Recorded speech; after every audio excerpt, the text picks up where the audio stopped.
Good evening, everyone. Let's call the meeting to Commission Inland Wetlands Water Course Agency for Tuesday, April 4th, 2023 to order. I see that we have a full set of commissioners, so we won't be appointing any vacancies. Approval of minutes. We have several. We have February 21st, March 7th, and March 21st. Does anyone have a chance to look over the minutes?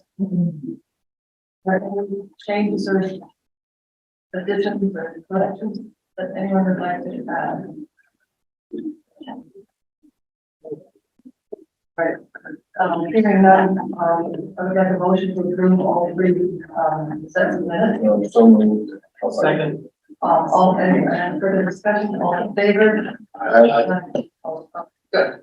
Moving on to item number 3. New application for receipt and determination of significance, application CC 23-12 of Stevens of Home, Northwest Home, applicant Brian and Anne O'Donnell, owners for the map amendment of the town Simsbury's official wetland map to clarify the wetland boundary at 58 Great Pond Road, such as map F08, lot 110, lot 129, Simsbury. Yeah, it's just me tonight. I'm not sure I'll go ahead. So the applicants filed a map amendment. We don't see these very often, but it is a map amendment. They have had soil sciences on site, determined that there were no map wetlands on the subject property at 58 Great Pond, and therefore they have filed a map amendment. This is a process that requires a public hearing. I do want to add that after working with the applicant and talking to them this week, we do believe that they will also need a wetlands permit, even though it appears that we're moving the wetlands off the property. The home construction is still going to be about 80 to 90 feet from what would be the new mapped wetlands. So we would recommend, for some reason we can't handle them all at the same time. I don't think the request the permit request rises to any level of significance, so we would recommend finding a non-significance and then scheduling both items for your April 18th. 18th meeting. We'll have enough time to advertise in order to do that. We have a motion for non-significance. Yeah, you need to do that first. You can do them all at once. I don't have a draft motion for you. I apologize. So we need a motion just for non-significance for the, we need a motion for the map amendment. To accept the map amendment, and then we need a motion to find non-significance for the construction. So the way I would do it is I think you can just find that CC 23-1258 Great Pond Road is a non-significant activity and scheduled for your meeting on April 18th, along with a map amendment, which will require a public hearing. All right, that sounds good. Would someone like to make this, make it? You can't say so moved, Stan. Okay, so moved. Do we have a second? Second. Any discussion? All right, all in favor? Aye. Any opposed? Thank you, George. Okay. Take that up next time. So public hearing, or application CC 23-11 Red Door Homes LLC, owner for a wetland permit to allow site grading and clearing of a plus or minus 15,000 square foot of the site and the upland review area associated with the construction of a single family home at 54 West Mountain Road, assessors map B11, lot 4006, lot 015B. Good, Madam Chair, the applicant is here this evening. You put a map behind you for, probably in your packet as well. So yeah, we've got an application for what amounts to, a decent amount, I think about 15,000 square feet of grading in the upland review area. The wetlands you can see are off-site and a little bit on-site to that, and the back, I guess that's the south. So in the corner there, in green. What you see there in red is the 100-foot upland review boundary. And so, looks like there's really no construction at all. The home, although it looks like it does touch a little bit of the side, but it's grading in that upland review area. The applicant has provided a good deal of erosion sediment control and has worked also in response to several comments from town engineering. So I don't think we have any outstanding engineering issues at this time. I would defer to the applicant for their presentation.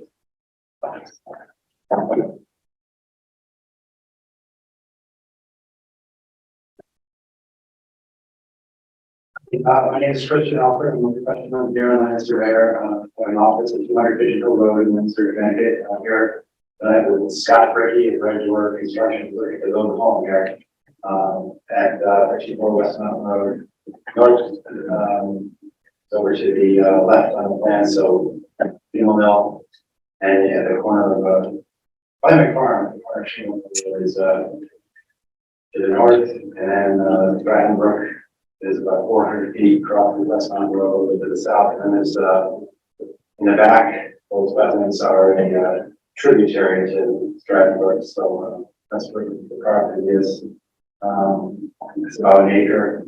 The wetlands were matched by about 10 acres, and they matched what was on the town's map. With a 1 acre vacant lot, there are about 350 square feet of the wetlands on the property, just up a little corner back there.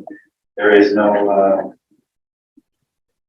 clearing within 50 feet of the wetlands, and so the regulated activity is between 50 feet and 100 feet of the wetlands. So yeah, it's the constructing the house on the north side and push as far to the north as possible and stay away from that south. So we have significant vegetative buffer between the wetlands and the backyard portion of the house is sort of orientated so that there is adequate area for whatever somebody might want to do in the future without approaching any closer to the wetlands. Somebody sort of like escape or garden or something in the back, then there's plenty of room for that. For construction, we have a silt fence which is marked out in yellow there on the plan to prevent any sediments from going into the wetlands, to be a construction entrance pad or the road to prevent any dirt tracking out of the road, washing down the street. So there are no minimize the short-term impacts, and we don't think there'll be a long-term impact to the wetlands. Yeah, there's not significant impact, no direct impact to the wetlands. So, yeah, the questions will be through. So the site is currently parsed. Yes. And and I heard you say, I think there are that would be on swing one in front of the building will be that we remove during construction. Along the side. No, burning bush. Swing one, yeah. So we believe that we all remove during construction. Yes, we would remove anything that, yeah, Any other? we can I guess. Yeah, most of all of the, anything that's related to. Right, by them. Okay. All right, also, if any landscape planting, we would recommend making plans, especially since you are adjacent to the wetland. Yes. Yeah, Scott is also here to listening too, and he's the one who's gonna build it, and so he. I can just speak. We build historic You want to homes. identify yourself? Oh, I'm sorry, I'm Scott Bricky. I'm actually the owner of Brick Homes. So this is a very historic looking home. So we will try to make it look like it's always been there. So we will use as many native plants and bushes other than the euonymus that is taken over West Mountain Road. I live on Climate, right up the road, Jiggle Mill. So yeah, that's our plan, is to make it look like it's always been there. And the grass, maintenance, I mean, I know you can't control it. We would recommend minimize fertilization and herbicide and. Yeah, definitely do that.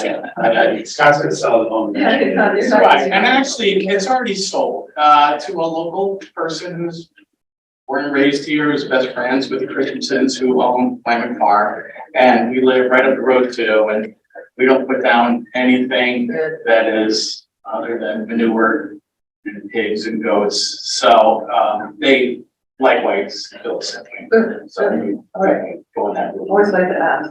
Yeah, no, I understand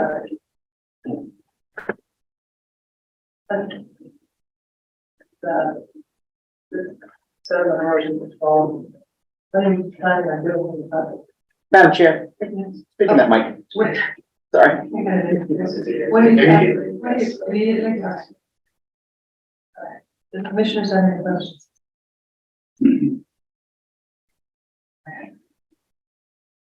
We'll entertain a motion. Here. You do have a draft motion on the top there. I'll motion that we approve the application, 2030-11 of Regular Homes, LLC, 200 Prairie Wetland Permit to allow site grading and clearing, plus or minus 15,000 square feet, site the open area associated with construction of a single family house at 54 West Mountain Road. Subject to the standard conditions outlined in any special conditions outlined in the staff report, as this will not adversely impact wetlands, and short-term impacts will be mitigated by installation of erosion control means And the encouragement. and the encouragement of native plantings. All right, do we have a second? I'll second. All in favor? Any opposed? Thank you. All right, so thank you very much. So we're Excuse moving. me, I don't mean to interrupt, but I know it's the day after a UConn basketball game, and if you're as tired as I am, I would just like to say thank you to all the commission for being here, going, we're all really late, It's funny, gonna sit through a Oh, wow. shoot, so again, Thank thank you you. very much. It's good.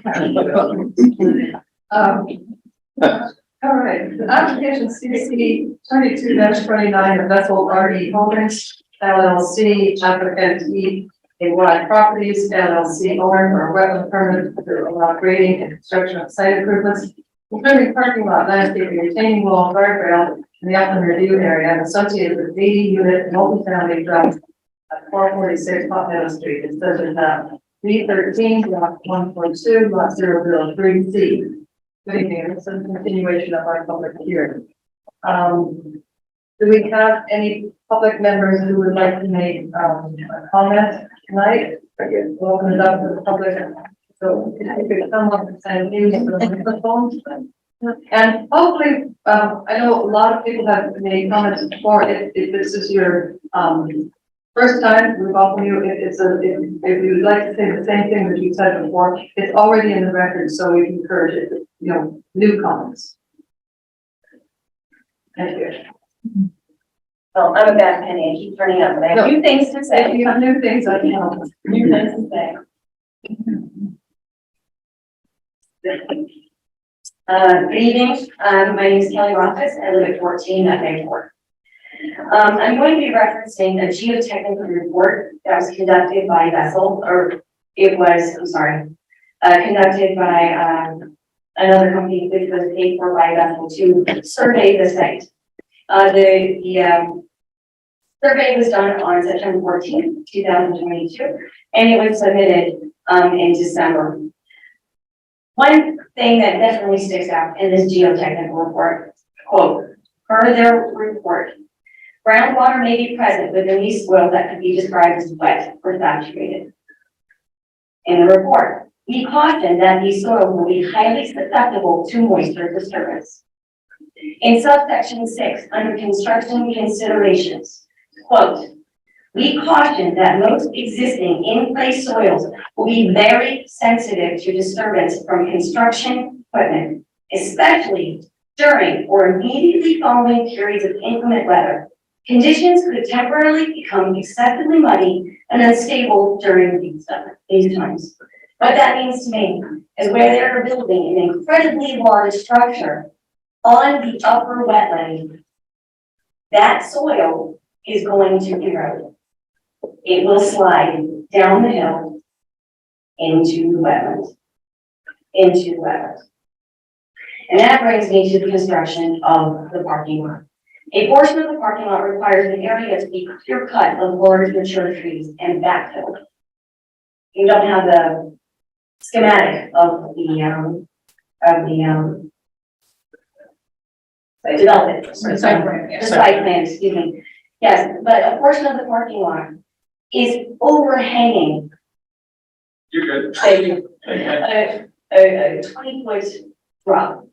So to create that parking lot on unstable soil, they need to clear cut trees. Trees, as we all know, have root systems that hold the soil into place and also hold an immense amount of water. You remove those trees, you will destabilize already unstable soil and making changes to the water table. You're going to need an extreme amount of backwater to support that parking lot. Also, per this report, that they also have primary issues, that seasonal and weather-related variations. That means already wet soil. During the winter, you have frost. So during the spring and the summer, it's soggy, wet soil. During the winter, you've got frosty on a parking lot that's overhanging the wetlands. From their report, from what they paid for, the soil is deemed to be unstable. Okay. Next and last, I'll just talk about the common law rule, civil law rule pertaining to water. Water is considered the common enemy. I have it, you have it. We all want to control it to make sure it doesn't mitigate, it doesn't damage our properties or anything like that. From several sites and COT-GOV and the CT-DOT drainage manual, water runs and ought to run as it is by natural law accustomed to run. Thus, a general rule, any interference with a natural water course to the injury or damage of another will result in liability. Nice layman terms, they are doing a huge amount of construction, cisterns, drainage, all this stuff. They are altering the natural course that the water takes. Any water that is diverted unnaturally onto the wetlands or in other properties, they are liable for any and all damages. That is the law.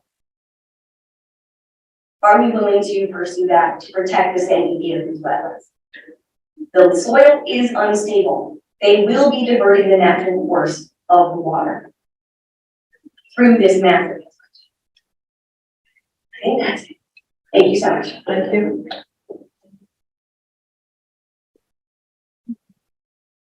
Do we have other comments or one comment? Crazy again. If I'm loud enough, do I need it? Please use it. Sorry, I'm Anna Thormold. I'm at 3 Tamarack and Hazel Meadow. I do want to reiterate a few things I said last night. I don't know because it's a different board if I'm supposed to do these things. And I would like some conditions or stipulations if this development goes in. Quite a few I mentioned last night, and I'll skip some of them because they don't really pertain to wetlands, but I would like, or we've all kind of discussed here and there in the community that we would like the comments of the archaeologists taken into consideration. And we think it's important that an archaeological study be done for, Native American artifacts. It's well known that Native Americans frequent the area where small streams meet big streams, or like small streams meet rivers. This is an ideal location. This property has never been disturbed except for the one home that was built, and it's highly likely that the artifacts are here. This could be a celebrated event, not only by the developer, the landowner, and also Simsbury. Also, we wish the 2.39 acre riverfront property that has a Winslow Place address that's adjacent or behind 446 Hot Meadow Street be donated to Simsbury Land Trust, so it can never, ever be constructed on. And to reiterate what Kelly said, Absolutely no water should come off that property at 446 Hot Meadow Street onto any other person's property, and that includes the property that is owned by the adjacent homeowners around them on the south side, on the west side, and also our side on the north side. Any water that they accumulate on their parking lot or via the building should stay on their lot. It should not be distributed via a pipe that's on, we have a map of the property. Is that possible so people can kind of see? Talk to the Yeah, chair, please. I'm sorry. Is it possible that we can put up the map, like the parking lot of the building, just as the regular one rather than the one at 54 West Mountain Street? Oh, okay, thank you. Just so that we can kind of get a view at the same time people are talking. Other people will have issues too. Thank you. We think that the wetlands nearby, they're a fragile habitat. There's a watershed there, Second Brook. And so any water coming down that hillside, will impact that area. So, I request that any water that's accumulated on that property, please stay on it and don't plan to dump on, thank you, anyone else's property, ours or anyone else's. But also like some noise abatement, all from anything from the cars, the mechanicals, air conditioning, whatever that might happen that would impact us as residents and especially the habitats that are nearby in the wetlands. And I want to say that the 3-foot fence is not adequate enough because I went and measured my neighbor's mid-size Ford Explorer and the bottom of his headlights come to 33 inches, the bottom. So you figure a headlight is 9-10 inches. So really, a 3-foot fence is really very inadequate as far as blocking out any light in the habitat. Also, we like another native species scientific study done this spring, preferably late April, early May, because when the study was done on October 19th, it might have already, the nights are cooler, the animals might have been trying to find winter homes. And maybe they just weren't there that day during the 6-hour study. So because you're there one day for 6 hours, doesn't mean that animal or reptile or insect or some kind of other whatever is not going to be there the next day or the day before. So we would like, that property done and also the nearby wetlands done because just because they're not on that property doesn't mean they go back and forth from the wetlands to 446 and back again. It doesn't mean they don't traverse the area. And I want to reiterate too what I said last night. This is not an application for a shed in someone's backyard. A development of this size on such a small parcel of land relative to the plans, of course, will have detrimental impacts on nearby neighbors and critical wetland and watershed impacts.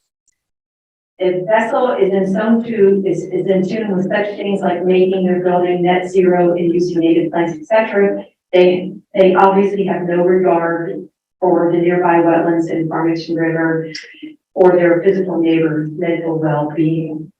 And can I reiterate, because I was short on my estimations the last time when I talked about rainfall, I underestimated the size of their lots. So going back to the paperwork, okay, I realized, I'm sorry, I was calculating the existing home and driveway. It didn't say existing, it just said pre-development. It didn't say actual, existing, but let's say in the future. For what is now a 1.97 acre, you have a home that only takes up now and the driveway, short of 17,000 square feet, which is only 20% of that property. Now you'll have about 60,000 square feet of impervious area that will consist of the building, parking lot, and walkway, which is roughly 70% of the 1.97 acres. So let's say you have a 4-inch rain, which has happened multiple times, 8-10 times since 2005, and you have a 4-inch rain over 60,000 square feet of impervious area, you will produce short of 150,000 gallons of water into that chamber area, which I'm pretty sure, well, that's like 35,000 gallon water tank trucks in a 24-hour period. So I'm thinking that's probably not gonna fit under there, and it will most likely start just filling out because it's just overflowing. And 150,000 gallons of water over a 24-hour period is not held in those cistern systems. You can't even fit 30 of those trucks underneath the ground in that property. You can't even drive 30 of them on a lot and park them there. So what was mostly a yard of grass, moss, trees, bushes, etc., it will no longer be. And the runoff from the future development cannot compare to the old flow where the water would have been absorbed along the way as it flowed down a gradual slope full of old grass, trees, bushes, mosses, etc., towards the wetland and water course area. No water or pipe should ever be directed to the Hazel Meadow property, which consists of the second brook and a vital wetland habitat. We cannot change the past, but we can try to do the right things now by making decisions that help preserve areas such as this for our future. Please help us preserve this area for future generations by rejecting this application by vessel or demanding a major scale down. Like I said last night, 20 apartments, 40 parking spaces. You would be utilizing around 50% of that property, which is the norm for development of a residential area in Simsbury. I don't think, the way I read it, you're not supposed to develop any more than 50%. So we are willing to compromise on a development, but not at the expense of our natural wetland areas in Second Brook, all leading to the Farmington River. Thank you. Thank you. Thank you. Thank you. Are there additional board members?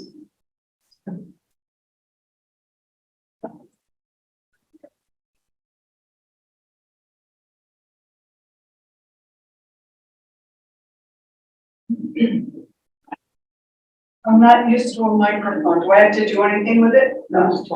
Okay. My name is Ellen Gilbert. I live at 126 Hot Meadow Street, which is Connecticut Acres condominium complex. First of all, I'm not sure if this is an appropriate question, but I've asked myself today how many people from this committee have walked down the bike path and walked past that and inspected that area that we're talking about. I appreciate that. I walked it today. And one thing that I was really struck by is that that property is nowhere near flat. It rolls and it pitches towards the Second Brook.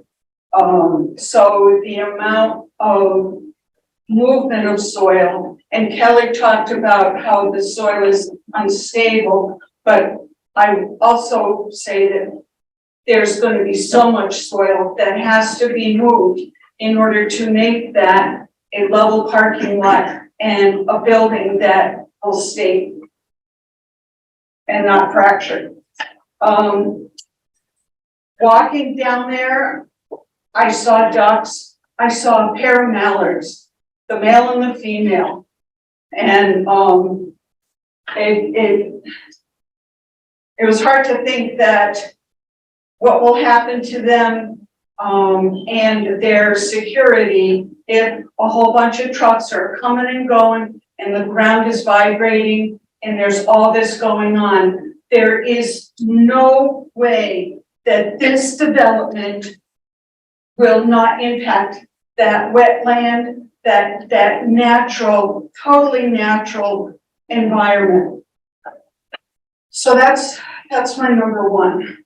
My number two were the ducks. Number three is in terms of the calcium chloride brine, yes, you use 20% less of the product to manage the ice. But I still say, and I have lived in New England all my life, that we have multiple storms in the winter. And so application of that calcium chloride is applied several times, and with the kind of rain that we get in the winter now, rather than snow, I don't know how anybody could guarantee that that calcium chloride is not going to drain down into that wetland system with the pipe facing right down into the water system, into the wetlands.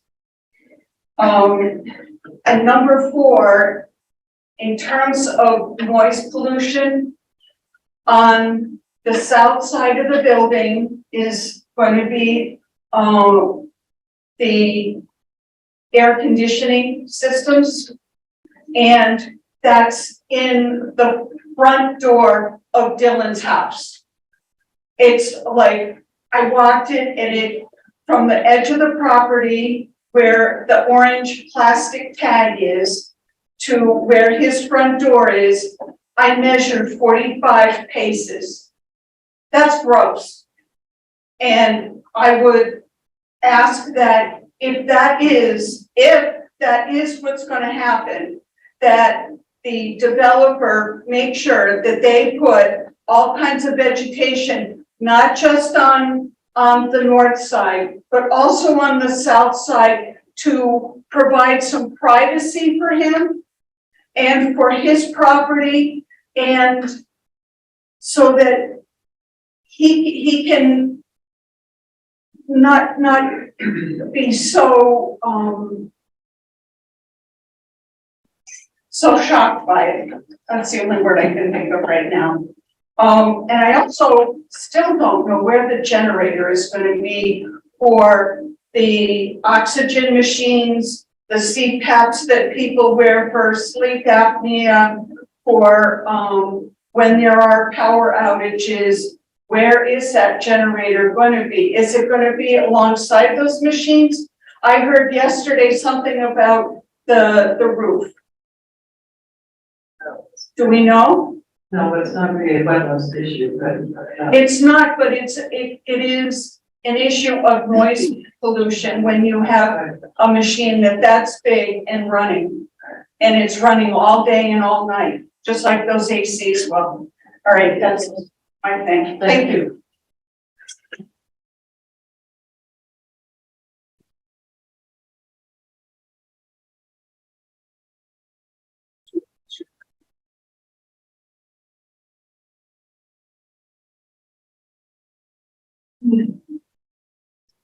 Good evening, my name is Catherine Bogason, 7 up Main Court.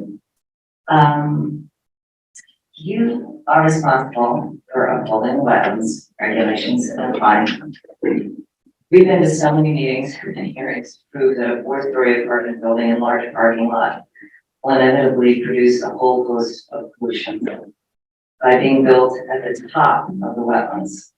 A large portion of the paving actually covers part of the upland review area of the inland wetland. You can see it's, you know, when I first started to realize that it's built over that, I was kind of surprised. This development will bring light pollution, noise pollution, air pollution, and water pollution. It will cause soil destruction, flooding, and exposure to high degrees of electromagnetic field pollution. Allowing this development to go forward will end in ecological degradation of the wetlands and cause harm to all the wildlife that depend on it. We show up because we believe that Second Brook is worth protecting with the preservation of its beautiful and important habitat. I'd like to read 4 short wetlands regulations that I believe the developer will be violating if allowed to build. They're very short. 1, any activity which substantially diminishes the natural capacity of an inland wetland or watercourse to support desirable fisheries, wildlife, or other biological life, such as benthic communities, and or to function effectively as part of total wetlands habitat. When I first read that, I didn't know what benthic meant, but I looked it up. And regarding those communities, I found out that the Farmington River and its tributaries are known to contain 11 species of freshwater mussels, And the Farmington has the highest mussel species diversity of any tributary to the Connecticut River. So I thought that was rather interesting. 2, any activity which has caused or is likely to cause or has the potential to cause pollution of a wetland or watercourse or aquifer. 3, any condition that may adversely affect the health, welfare, and safety of any individual or the community.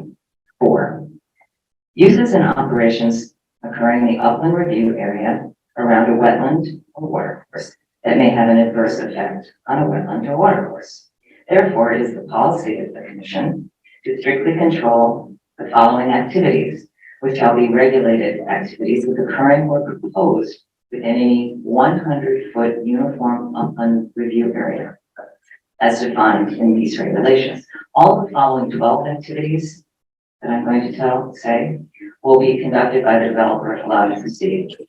Clearing, grading, paving, excavating, depositing or removing of material, earth moving, filling, construction, clear cutting timber, stormwater drainage discharge, and the use of pollutants. So, in addition to exposing their habitat and vital drinking water to pollutants and noise, air, and light pollution, this development will make life much more difficult for all the wildlife that is already marginalized. The overall landscape will be forever changed, but not in a good or healthy way.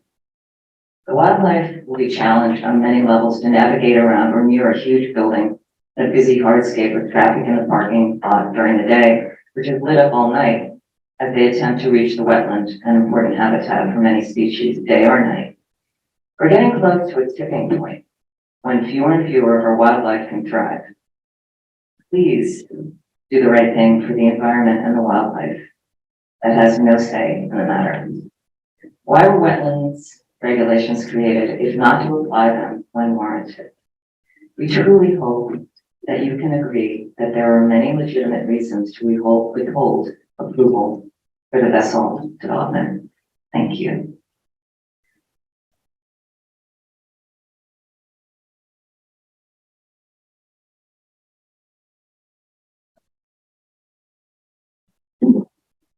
My name is Andrew Spain, I'm at 6 Riverview Circle. I have a couple of photos that I took with him. Madam Chair.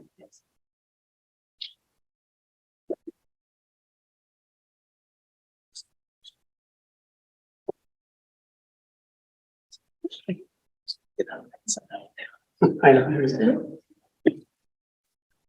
and hence the address where I live, Riverview, as you can see here.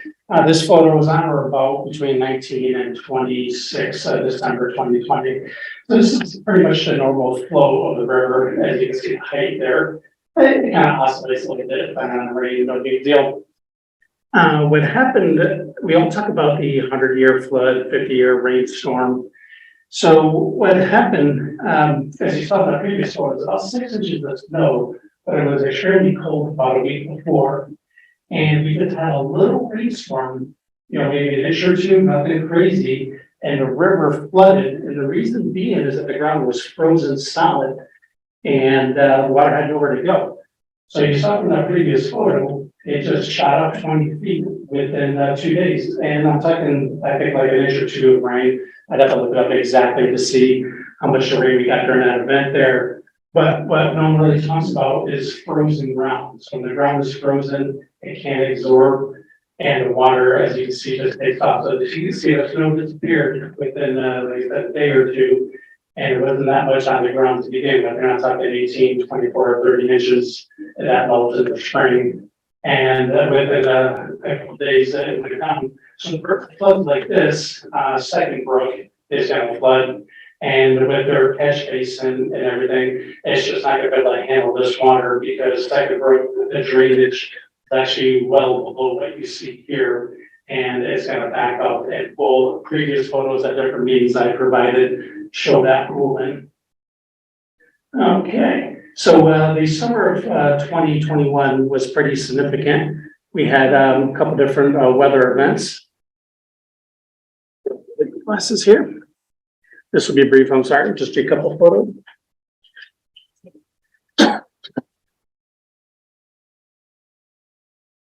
So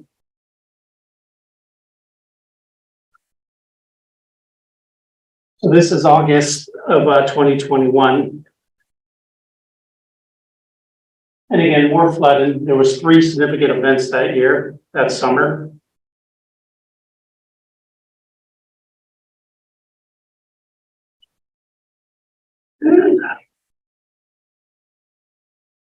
And then what I want to bring up was beginning of September. And we really had quite a bit of flooding going on there.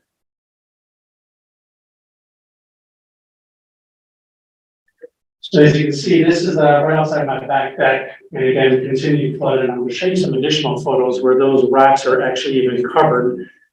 And so this is basically like an 18-month period. You had 4 major water events. So this is going to cause havoc on Segment Road, which is 20 feet below this proposed development. So you have normal rainfall or a rain event in the summertime, and then you have the frozen ground that we had in the winter time. It's going to cause all kinds of havoc. So this is some of the reasons why I believe this project should not go through. And you can see those rocks there are covered, and that's just a few feet from my back deck.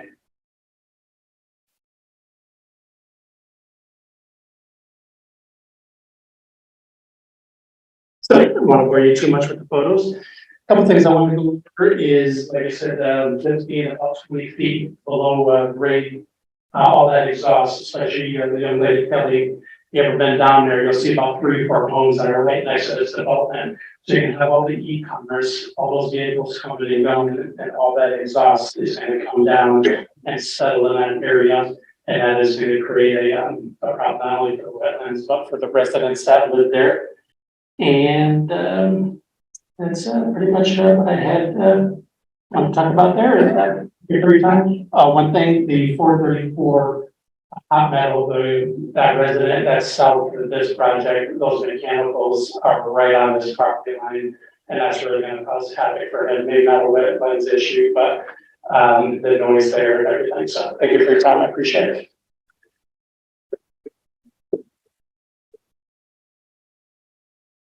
Any additional comments from the public? Thank you. Then I would like to ask the applicant if you'd like to give their presentation.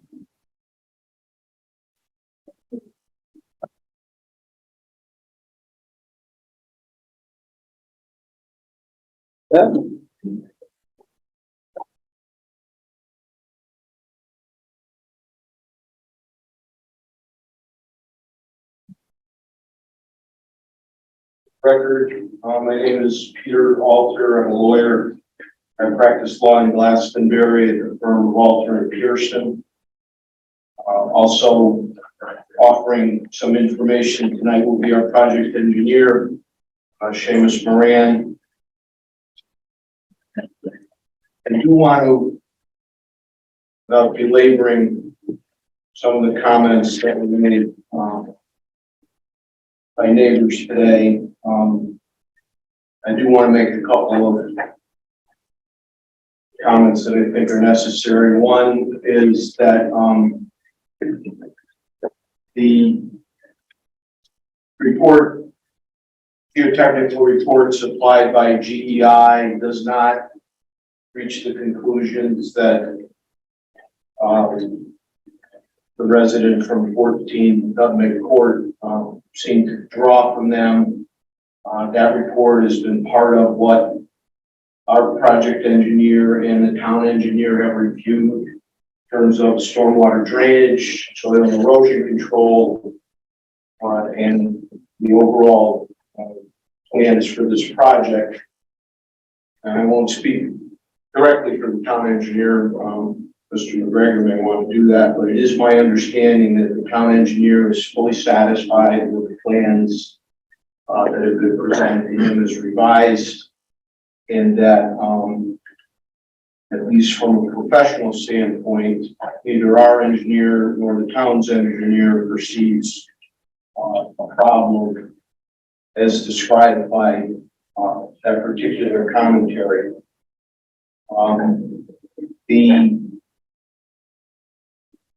One thing that, Ms. McDonald said that we can agree to is respect to the 2.39 acres that are on the east, that is on the east side of, the Heritage Trail, certainly would be offered to the Simsbury Land Trust. We didn't think it was appropriate to do that at this point, only because we don't have, first of all, we don't own the land, and second of all, we don't have an approved project. But we have no reluctance to ultimately either offer it to a land trust, other conservation group, or the town of Simsbury, if the town would accept it as public land. I've indicated that before, and I just want to reinforce that. The concept that no water from this site should go to any other site is just not real. This site is up gradient from sites to the north. We're down gradient from sites to the south. Water comes from properties to our south onto our property, and water comes from our property and goes north onto other properties. That is not against the law. That's the natural laws of drainage. And I'm going to ask Seamus to come up in a moment and speak to some of the points that were made with respect to stormwater and stormwater management. We have provided you with our best experts. We've provided you with reports from Mr. Simsbury, from Mr. Davidson, from Mr. Moran. We've provided a traffic report, all of which have been reviewed by your town staff. We've answered all reasonable questions, and we feel very confident that the information that we've provided is accurate and complete in terms of demonstrating that we have absolutely no impact on a wetland or water course. Here's one being Second Brook, about 120 feet from the property boundary of our site. There is absolutely no evidence in the record that there is any impact beyond the supposition and misinterpretation by some people who frankly are not experts. I am going to ask Mr. Moran to come up and respond to some of the comments that were just made about flooding. We have provided, as part of the materials that were filed with our application, a full stormwater management plan. And in the stormwater management plan, one of the documents that's provided is a FEMA map showing flood zones. And what you'll see is that the areas that you just saw photos of are all in the flood zone. And that's why they flood. This has nothing to do with this development or any other development. Properties of most of the people who've spoken against this, is a fairly substantial number of those houses are built in the flood zone. And certainly much closer to Second Brook and the Farmington River than we propose to develop. But it's not surprising that they've testified that their house is flooded. That has nothing to do with anything we're doing. They happen to sit in a FEMA identified flood zone. It's probably a mistake back when those houses were built to allow them to be constructed there. With that, I'm going to ask Mr. Moran to make some brief comments regarding stormwater management to better understand the plans that he's provided. And then I want to come back and address a couple of other changes we made to the plans.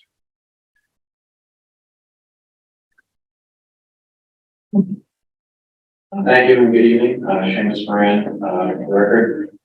Just to on some of those items, one of the items was, I forget who spoke, but they said it was a 4-inch storm event that caused flooding issues. So just so we know, the 5-year 24-hour storm event is probably the most similar. It's 4.43 inches. That's essentially a 5-year storm event, which I think you said 6 or 8 times, which in 10 years, which is probably reasonable. That is probably true. That is closer to a 5-year storm event. So what we evaluate is every storm, but particularly the 1-inch storm, which is the water quality, the 2-year, the 10-year, the 25-year, and the 100-year storm event. So the 10-year storm event, which is a little bit greater than that 4-year storm, the 10-year storm event provides the 5.35 inches of rainfall in a 24-hour period. Our peak rates for the 10-year, the pre-existing condition is 3.06 CFS.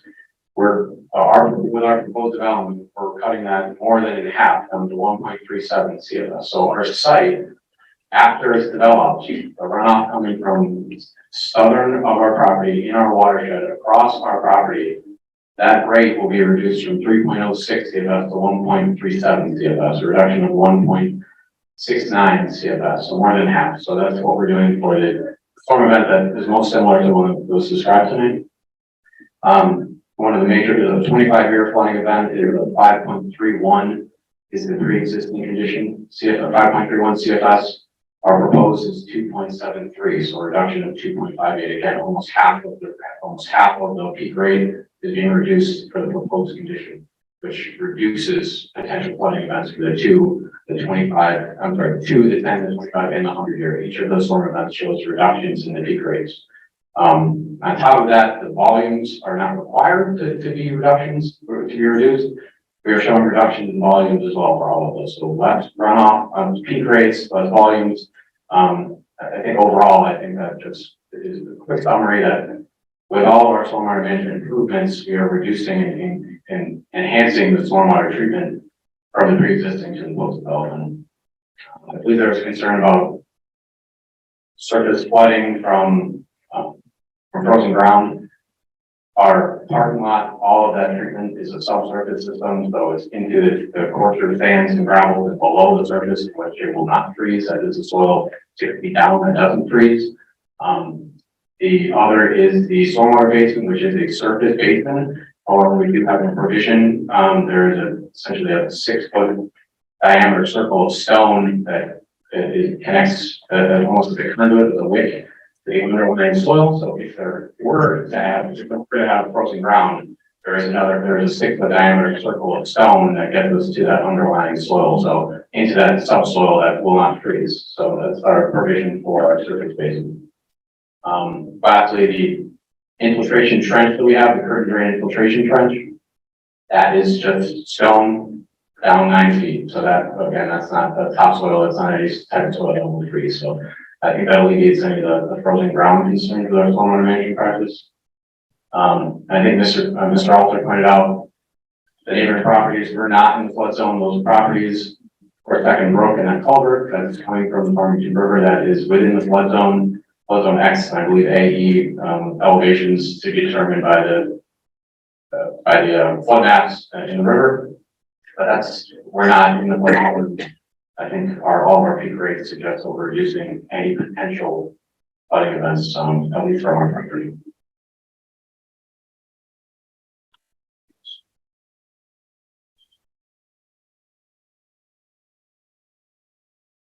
At our last meeting, one of the commissioners asked if it was possible for us to relocate the dumpster from area on the north side of the property to the south side. We provided a plan showing that relocation so that it is no longer in the upland review area.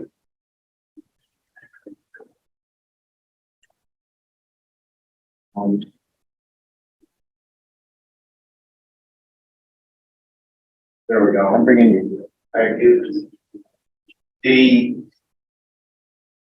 You'll notice that the dumpster is now relocated from the area here, where it was before, down to the area as far away as we can get from the north boundary. It also is perhaps a more convenient location for tenants.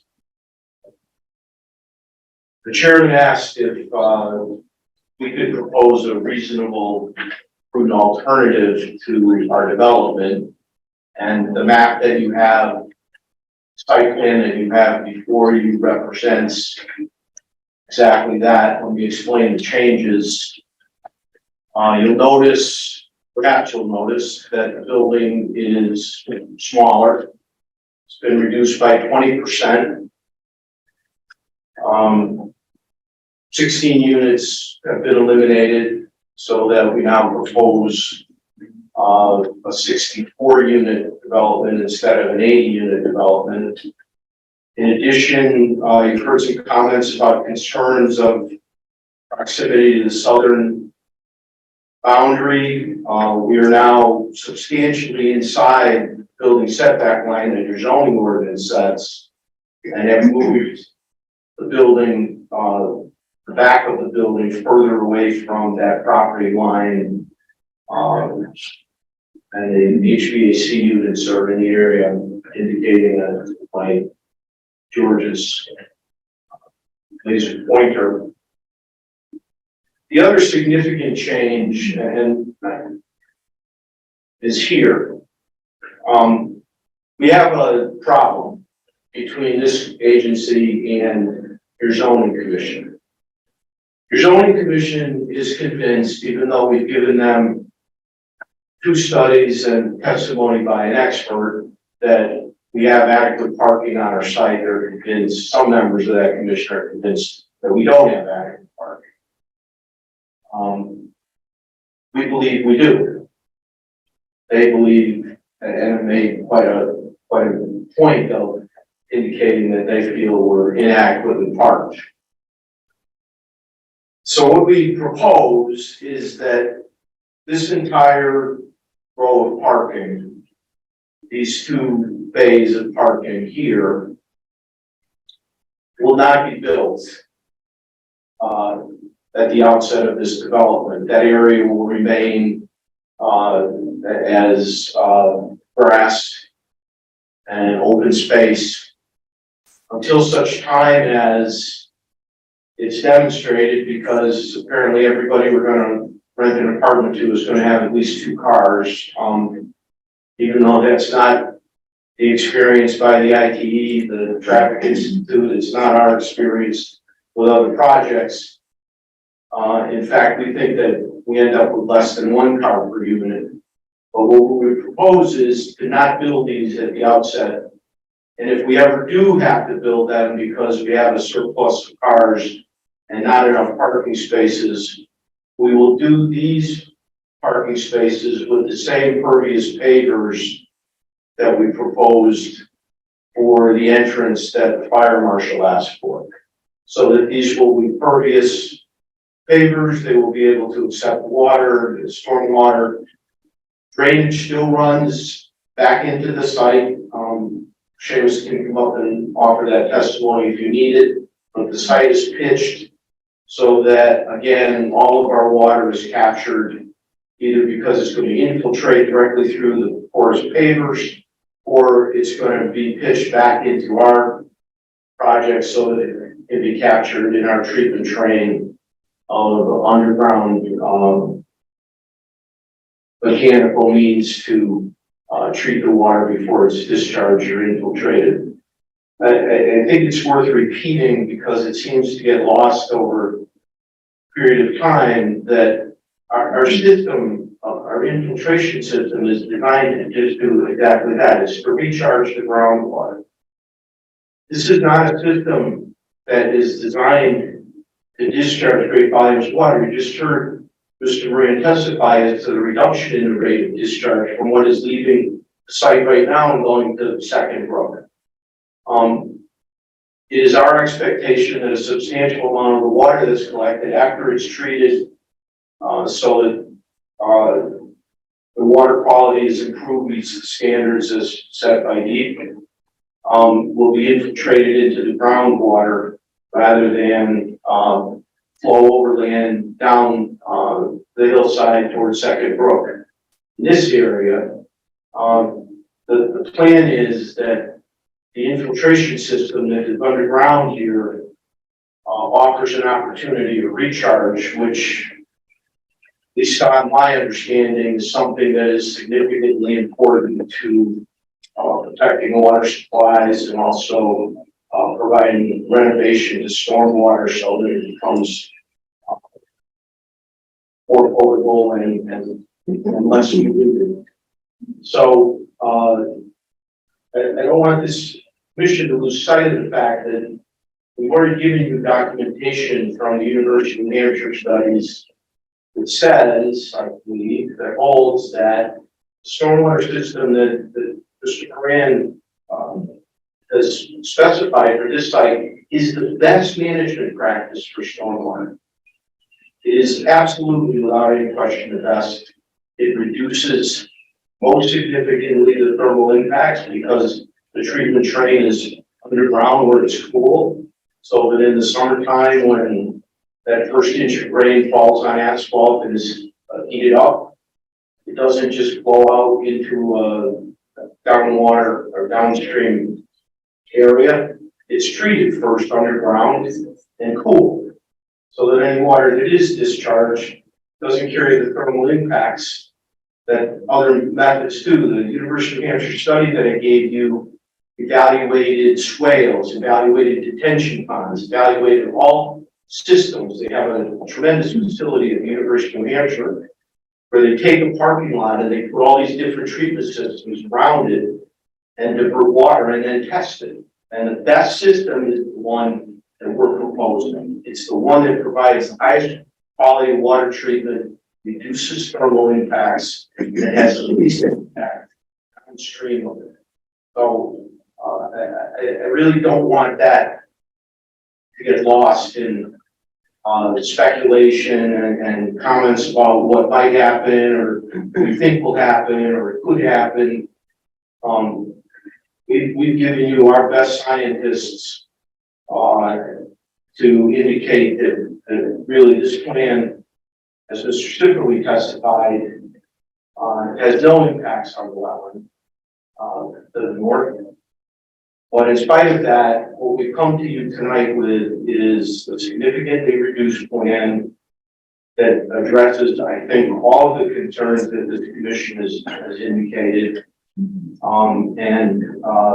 Certainly demonstrated scientifically with our experts that we have no impact on the wetland 120 feet to the north of us. The nearest wetland boundary is more than 50 feet away from the edge of our property. And most of that area remains what it is. It's a forest. If you go look at that hillside, it's a tree forest. None of that is going to be touched. We don't, and we won't touch it, and we won't go on. We're reminded last time we had no permission to go on their property, and we understand that we don't need to be on their property. We provided a fence. We thought a 3-foot high fence was enough. If you think that it needs to be a 4-foot high fence for headlights, that's fine. Trying to find a reasonable height. We do not want to put up a 6-foot fence or anything higher than that. It's just not necessary and it's unsightly.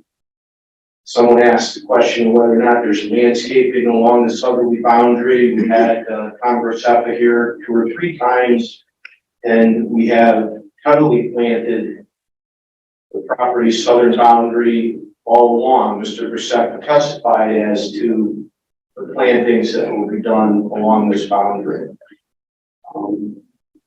I'm happy to answer any questions. Mr. Moran is here, Mr. Levy is here. I think that we've given you satisfactory evidence that we have no impact on the wetlands and that we have provided you with a reasonable and prudent alternative as you request. Happy to answer any questions. Thank you. The commissioners have questions.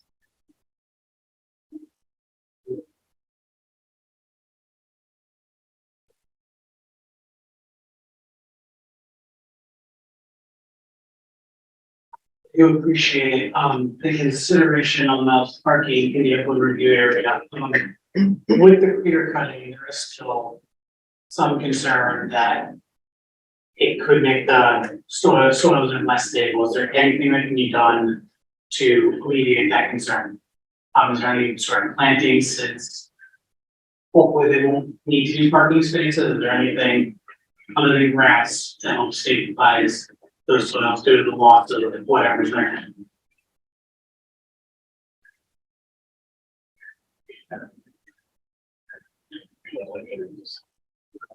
Do you have the existing condition plan? Is that on there? Probably not. You know, Okay.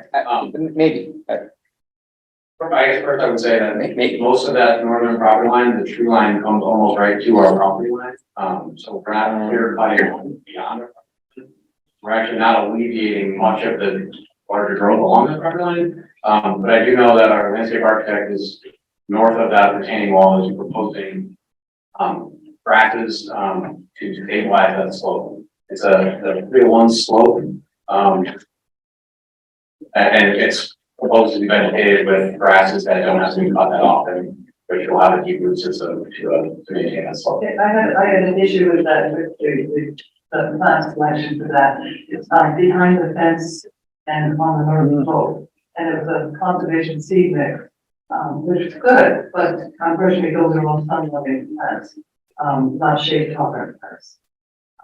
So I would suggest a different planting mix. Yeah. I think that the last time Mr. Grisafo was here, he had made that change because he I don't was. think so. I think that was a new change from last time. I think originally there were grasses, there's grasses and different plants non-native, and I pointed that out in my comments. He had changed. And then, since then, the new planting plan, came in, had a conservation, it's just a change. It just needs to make it like a shade tolerant, because they won't work. Completely amenable to whatever species someone suggests. But So the the- trees are still going to be there. So On right, the other side of the bench, is that on the slope, is that it? so if you turn around the existing condition plans before you, so there's actually no trees right back to that shed. So the only tree line, you can see there's a tree line in both, a faint tree line that goes up to the in the back right corner, yeah, that right there. So there's some of that area will be clear, but most of that along that entire northern property line, the tree line is off of our property, so. For I'd say 2/3 of that, the area within the 100-foot upland review area, there's no existing tree line on your property. Is there tree line for the other side? Yes, there is, but, that's, you know, That was the area around the fence, the edge of the parking lot. Because it does slope off dramatically on the other side. There will be need for stabilization at that time. so, on the soil erosion sediment control plan, we are proposing, matting, Yeah. for slope 3-to-1 steeper, 3-to-1 or steeper. So that's biodegradable matting to hold that slope in place, along with the seed mixture, which, you can certainly look at that. They have, You might want to go with more shrubs and seed mix on that. Because I don't know, they're not that many grasses, they're going to do well in the shade. I think they have a wildflower shade mix. They do have 20 different types. Yeah. But we can take a look at that, and if we don't have one that we like, we'll start it like shrubs that are certainly useful.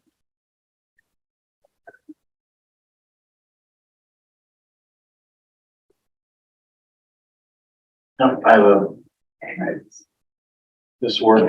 Press that button, and then get close to it. Yeah, it's got the green. Yeah. I was going through the stormwater management plan and it was very confusing. In particular, I'm looking at the discharges for EW1 and FES1. At what point, like how much rain will it be in a single 24-hour event for the catch basins, the overflow for the stormwater management system? When will that discharge out of those two points? So, EW1, which is our end wall, which is discharge for our subsurface system. The subsurface system is designed to infiltrate through the 2-year storm event. So there won't be any discharge from to the pipe exiting EW1 at least up to the 2-year storm event, and then beyond that, it's very small increments. So there's no discharge up to the 2-year, so they also. Yeah, I mean, is that in one of your reports, like how much? There's a lot. So, Yeah, there's a lot. So if you, can point out in the section 5.2, proposed condition drainage area, no, 5.3, sorry. Proposed conditions stormwater management BMPs. It discusses when A discharge, it says it treats the gas that arose in the 100-year and it infiltrates through the 2-year. So that's stormwater management A. B is the bottle retention basin, which that is designed to infiltrate through the 1-year and discharge between the 1 and the 2. C is the tertiary.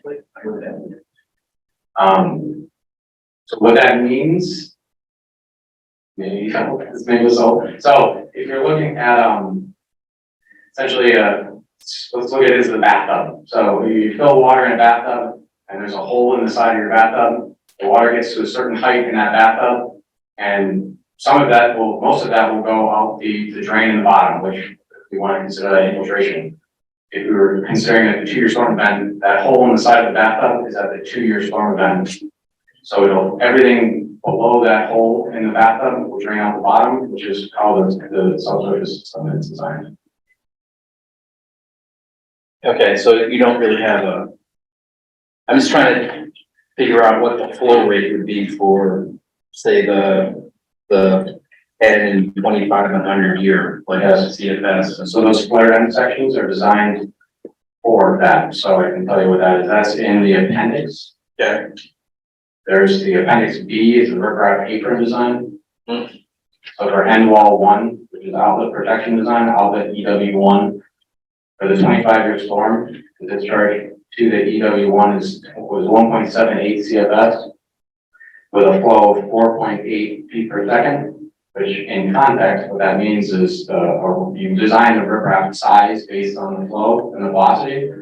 So 4.8 feet per second is the lowest type of riprap. It's modified riprap, which modified riprap is between 0 feet per second and 8 feet per second. So almost right in the middle of the lowest, smallest stone size. What page is that on? It's in the appendix B. Appendix B. What page is that? It doesn't have a page number. Can help. Yeah, I'll let you tell me one. Okay.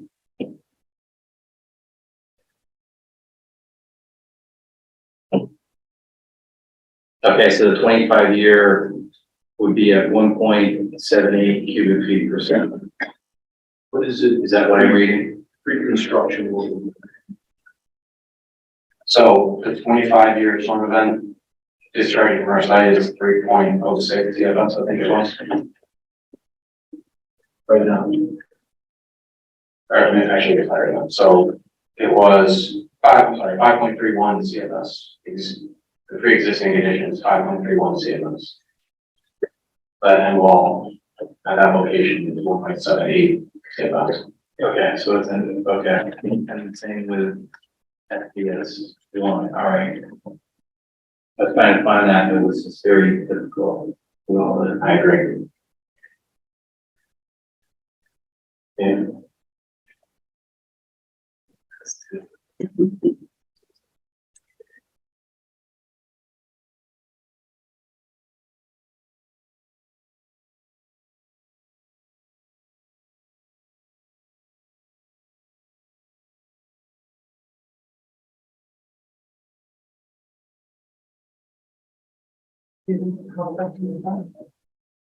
No, I think right now. And just to reiterate, every storm event is a reduction of that number. So 25 here again, leaving our site is 5.31 CFS, where at that location it's 1.78, which is consistent with the somewhere between the almost probably closer to the 5 years storm event. The pre-existing is 0.48 at the pier and 3.06 at the 10-year, or 1.78 in the 25-year at that location.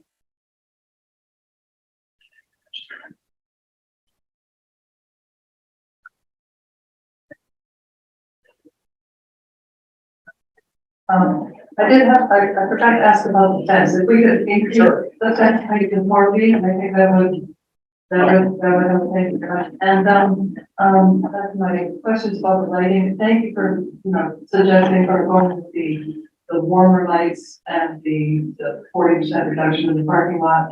I had asked about, motion sensors in the hallway. I know there's going to be an awful lot of light coming out of the end wall. I'm a big concern about having that large 4-story end wall. And with the mesh there for some reason, I would love to see the flat, something to cut it down. But if not that, motion sensors or the little footlights along the hallway so that these things aren't on, all the time. So we have moved that building back again, not only from the south side, but the north side. So there's more distance than there was, in the original plan.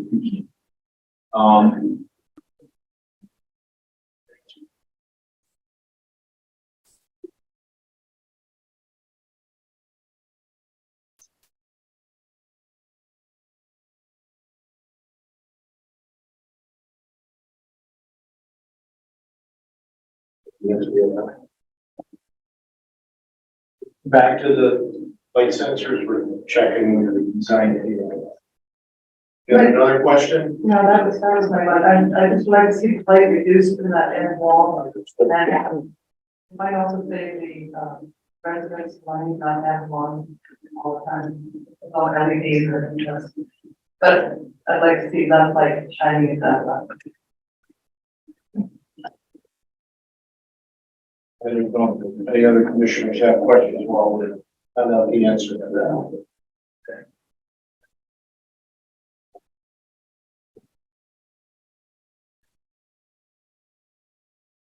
I did, I think, I don't know whether in the last plan or not, but we do now have EV chargers, stations in the parking spaces furthest towards Hot Meadow. Here,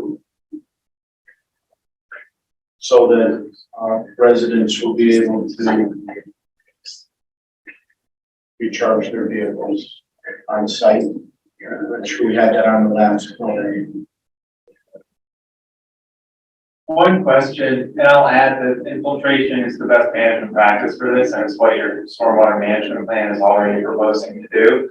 But I'm curious if 6 ppd is a contaminant you guys have considered in your runoff plan? And if you have any thoughts on what a parking lot space like this might do to increase concentrations of its second drug?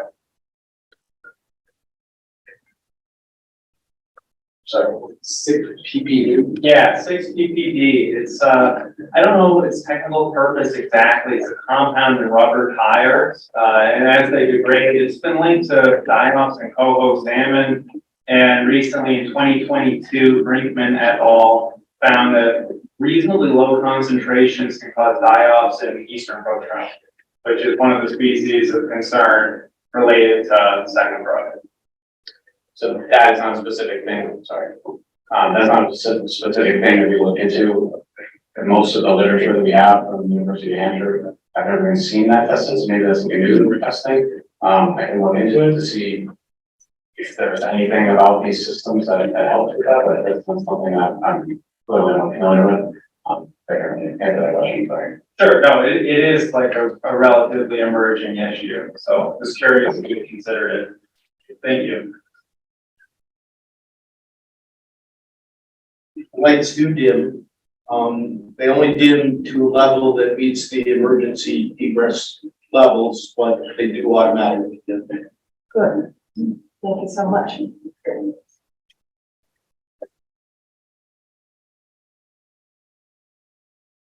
Are there any other questions from commissioners?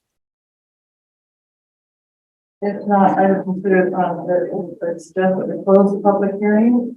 Madam Chair, let me just make, if you don't mind. No. So I haven't really had a lot of opportunity to chat. That's fine. I do want to, just want to remind you what it means to close the public hearing. And I know you know what that means, but let's just make sure that's on the record. And we know what it means, what happens. It means you can't take any more testimony. It means the public hearing is closed. You can't take any more testimony. can't accept letters from any citizen, can't have a conversation with them, can't ask the applicant for any additional testimony. You can ask, town staff, and you can ask town attorney, or process related or legal question. So, any other questions related to how this project is proposed, how it is proposed to be developed, you gotta ask it now. Well, you have to ask it before you close the public hearing. But as a reminder, when you open the public hearing, you do have 35 days, and this is your last meeting before the 35th day. So without an extension, you would need to close the public hearing this evening. I do want to just remind you of all the items that are on the record. I'm not going to go through them all tonight, but you offer for you an exhibit summary. It includes the staff reports, the applicants' submissions. We note the agenda packets online as well for all of the letters, comments we received from members of the citizenry as well, including for staff reports. And you got staff report on record, and I will answer that question. It is staff's opinion that we have resolved all technical issues with the application related to stormwater management, sediment control, and impacts on the wetlands and the watercourse. We have drafted in the staff report and amended them tonight and handed them to you. Draft conditions of approval that obviously you can improve upon as we go forward, but for any of those issues that were either outstanding or needed to be addressed, we turn those into conditions of approval.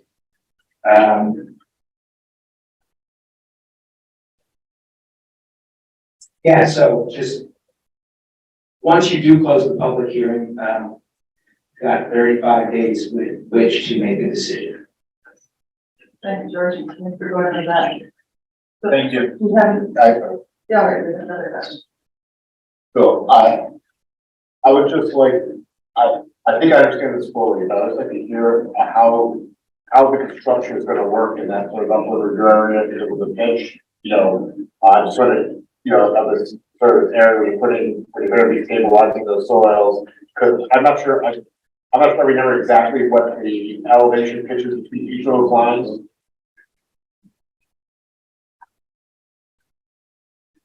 If you just sort of, cause you don't do much cutting, I should say, but there is some amount of stabilization of that area, right corner of the parking area, right?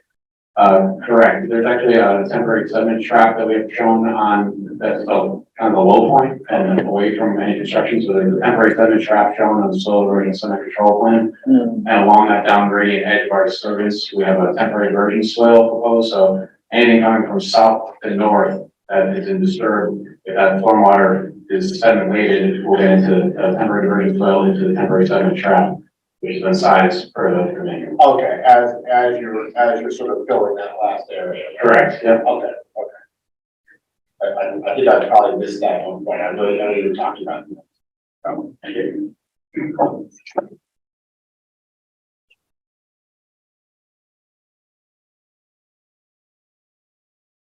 Any further questions? Maybe this is procedural, but there's a new plan now with this reduced footprint. That's offered tonight on the screen. Okay, is that everything else is pretty much the same except for that reduced footprint? Yes, yes. Okay, In staff's, again, we submitted this afternoon. When we looked at it, the applicant has explained the changes, and those are the changes. There's no change to the stormwater plan. Just to clarify for the record, there is no change to the stormwater plan that has been reviewed by the town engineer. And second by as explained by Mr. Moran, that has not changed at all. What changed is what I described.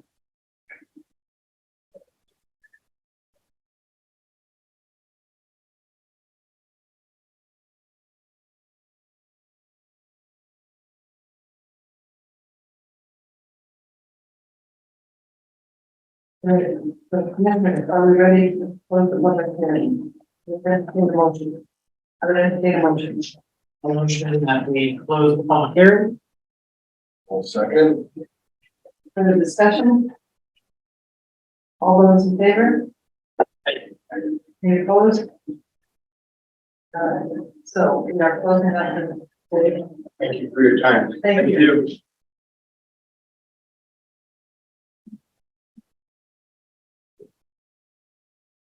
We've had a lot to look at tonight, and I would suggest we hold off. Then we further discussion, maybe pull that to the next meeting. Okay, so if you don't want to begin debate this evening, or discussion of the application, then I guess it would be appropriate to move the application to the April 18th meeting for review and discussion and action. A motion that we move application 2229 Vessel Housing to our April 18th. It's April 18th. For review, discussion, and possibly action. We have a second. Second. Any discussion? All those in favor? Any opposed? Aye. Thanks. Thank you very much. All right, so we move on to the next item of business, which is general committees. Do we have any general committees? I don't have any additional business for you now. I don't. Thank you. Any agent actions? No, there are no agent actions to report. I think we did the 3 we had at your last meeting. Good, and any conservation business, I don't think we're working on it, we haven't had time last couple of weeks, so that's it. So the next item is the adjournment. All in favor? Thank you very much, everyone.